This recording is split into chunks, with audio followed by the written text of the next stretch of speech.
KC9VKV, kilowatt 2 Zulu India. Kingston, New York, Jim. I've just been listening. Serious, but I just reoriented my antenna. My high gain vertical had problems with it. I had a neighbor help me take it down and retune it. I just wanted to see what it sounded like on the air. And we're running about 700-800 watts. Jim, the handle here, by the way, is HANK, QSL. Roger, Hank. I've got a malfunctioning SDR. I'm actually copying you on the Wake Forest, North Carolina SDR, better than on the Rochester, New York SDR, but I can't get the volume up, and I don't know exactly why. Let me see what that does. There's a malfunction here on that SDR, and I'm not sure I can really fix it right now. Come back and let me hear you. KC9VKV, K2ZIN. Yeah, very good, Jim. Basically, I wanted to see it. The AV680 was working. I've had problems with it since I put it up. And something went on it, and the spokes were not trimmed properly. But I spent about 3-4 hours on it yesterday, and it appears to be okay.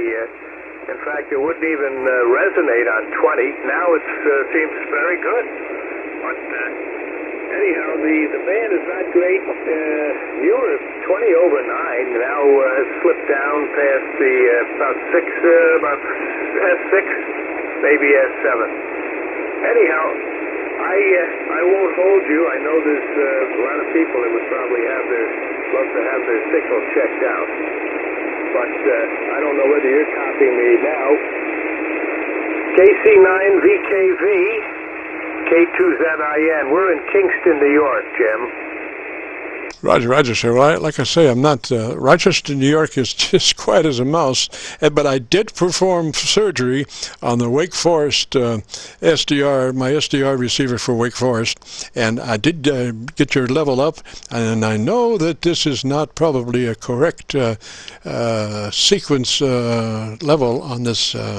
On my Chevron here for this SDR, but it works. So don't hold your mouth just right, because it did work. Now, you know, on antennas, antennas are my favorite things. I've got 3 dipole sloping, inverted V dipoles, and the 40 is one of those. And I've been running 0.01, and I have found that the thing is, when you're doing your standing wave ratios and you're looking at it and you're really in a critical situation, I always try to get mine with a little not taut pressure on the dipole.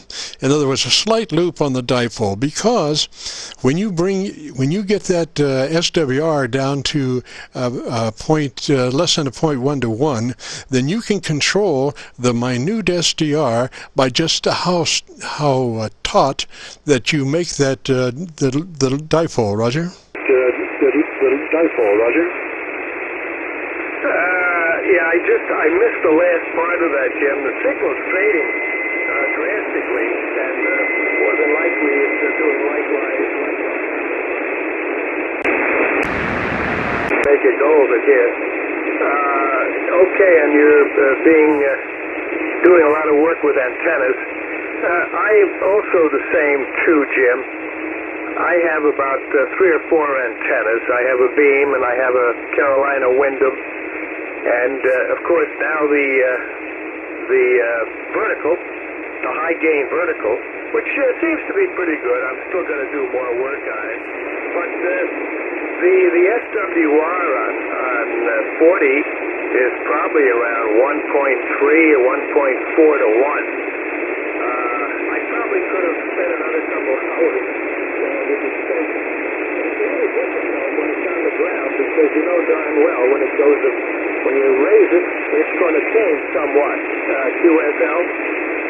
Oh, Roger, I do my adjustments with the antenna pretty much in the in the location it's going to be. What I do is, I'm sure you know what a split bolt is. Well, I cut my antenna just a tad short. And then I hang a piece of wire about maybe a foot long or 8 inches long off the end and connect it with a split bolt. And then all I got to do is nibble on that hanging wire by inch, and when I'm tuning it, I'm tuning the SWR on the negative side of the dipole, and I'm tuning the frequency on the high side. So I go back and forth and nibble, and all the time I'm bringing the dipole on frequency and reducing the SWR, and back and forth till you get into that 1.01 area. Roger. 0.001 area. Roger. Yeah, Roger, Jim. Yeah, that's kind of interesting, actually. I never thought of the hanging a little wire there. I had it down. Oh, it was a neighbor helped me take it down. Not that it's extremely heavy, but, it's 30 feet in the air. It's kind of bulky. And I laid it on a ground and on the fence. And I could get to it very easily, which was kind of nice. And I ran a fairly good cable. Lengthy cable with my MFJ SWR meter, so it was right in front of me.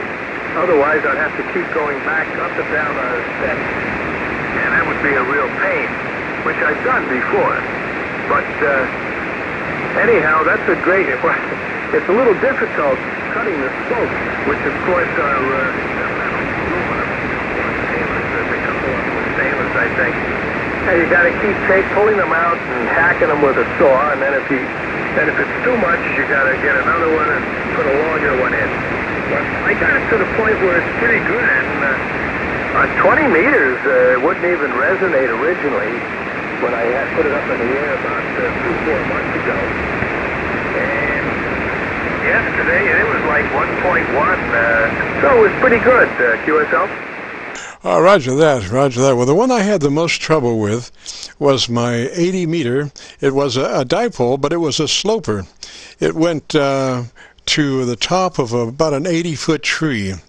And then the bottom side went down to a telephone pole about 18 feet off the ground on that pole, and I could not, for the life of me, tune it. I mean, I could not get that SWR down from a 2, and it just drove me crazy. And I attempted one of those. Well, I'm going to get it done today, and get up there and spend 2 hours, and still nothing. And so the last time I did that, through operator error, I lost my high position in the tree. I was using tie wraps, and because I was making adjustments, I wasn't using them real tight, and unfortunately they were a little loose, and the tie wraps, that was an 80 meter dipole, and it just pulled out, and so I lost the top 80-foot position, and so temporarily I went to the first limb of that tree, which was about 25 feet off the ground, much to my chagrin. But then all of a sudden, when I looked at my SWR, it was 1.1. And what it amounted to was that your position to ground, your relationship to ground from the high side and the low side has got to be somewhat similar. Otherwise, you can't strike a balance, So with that being a sloper, that high side was so much higher that its location to ground was just totally different from the other side, and you couldn't tune it, Roger. Yeah, Roger, how the heck did you get it up 80 feet there, Jim? Well, listen, I know. I was trying to think how we did that. Fly casting. I have my Ace fly caster, and it was kind of like a Babe Ruth moment. We were all out there, and I have, the last time I checked, I had at that time 35 antennas, all different kinds, UHF, VHF, Yagis, and whatnot, long lines. And he had about a 15-degree window to get to this position on the tree, and so he takes his fly cast rod and he points it up to the top like kind of Babe Ruth did, to the outfield, and I forget what he was using for a sinker. Maybe it was a spark plug. I don't know. But he threw that sucker, and man, it went right exactly to the limb that I had asked him to hit. Roger? Yeah, QSL on that one. Yeah, not bad.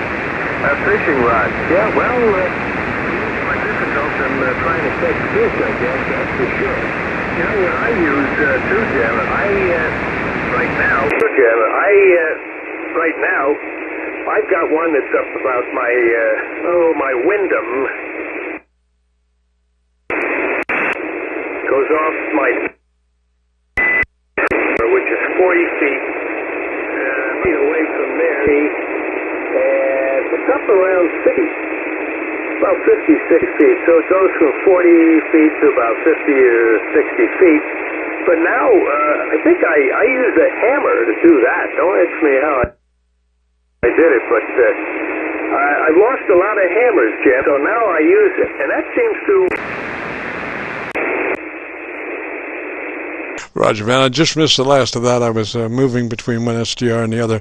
The SDR that we were on was the one I had adjusted earlier, and it started squelching out. So I have parameters that I have to set these SDRs receivers up on, and it takes a while. There are three three phases to those SDRs, and so I have a three position cheat sheet, and there's about 4 adjustments on each page, and it takes a while. So unfortunately, it's still kind of missing in action. But antennas are just amazing things. They are just absolutely amazing, and the whole deal revolves around skywave. There's nothing moving ground wave at all. It's all skywave. So the thing about what's your height, is, I don't know, they say it's important, but I know I had a Qso with a guy, almost Christmas Day, that he had just restrung his dipole, and it turned out that the local squirrels fell in love with the rope that he chose to support his dipole with. It was a new rope, and they just loved it, and so they chewed that thing right in half, and his dipole fell into a foot of snow. And I'm not sure what antenna tuner he was using, but he did manage to tune that antenna, that dipole, under a foot of snow, and I was talking to him he was in Minnesota, Roger?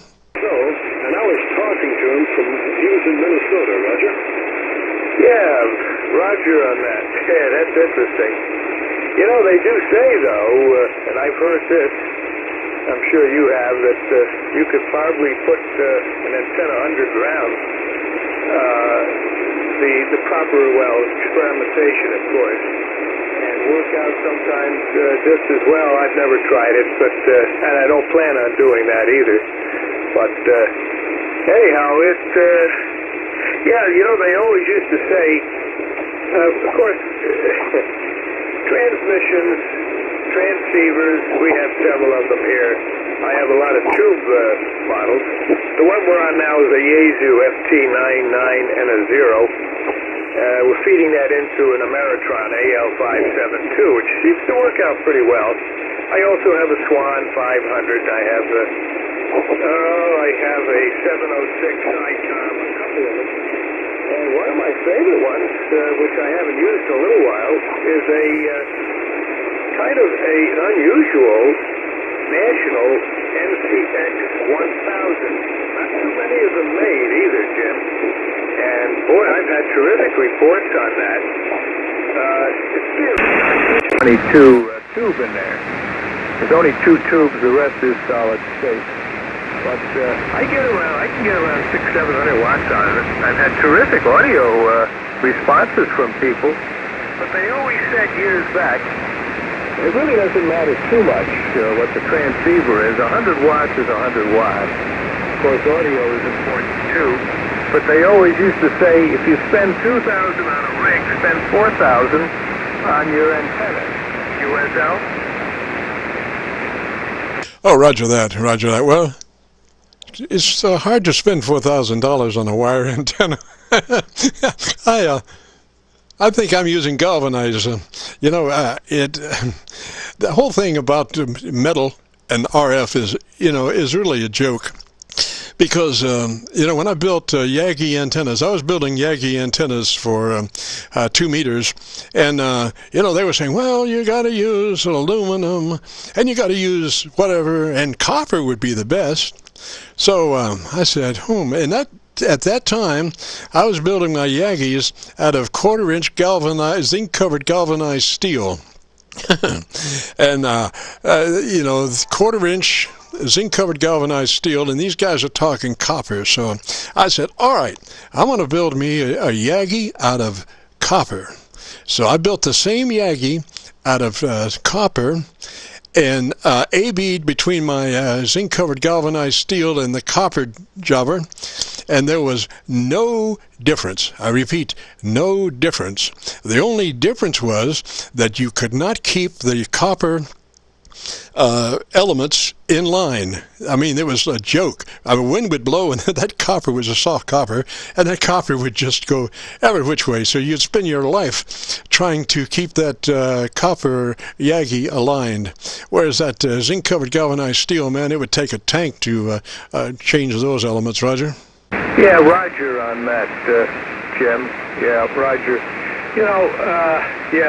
What I meant before was not spending $4,000 necessarily on an antenna, but that the antenna is much more important than the actual transceiver or power. Well, power too, but I've had terrific results with just standard 100 watts or even less at times. And I built a lot of rigs years back, and I feel a lot of different antennas too. I was in broadcast engineering. Different antennas too. I was in broadcast engineering for about 40 years. I got out of there back in '94, and I had a lot of fun with directional antenna systems and all types of things. But it's important. Antennas, they're a lot of fun, and I enjoy it. I spend a lot of time too on building antennas. I was just wondering as we're talking here, the one thing I've never tried, of course I've always used wire. Usually it's the twisted arrangement, but I'm just wondering how that would be if I like a regular tubing,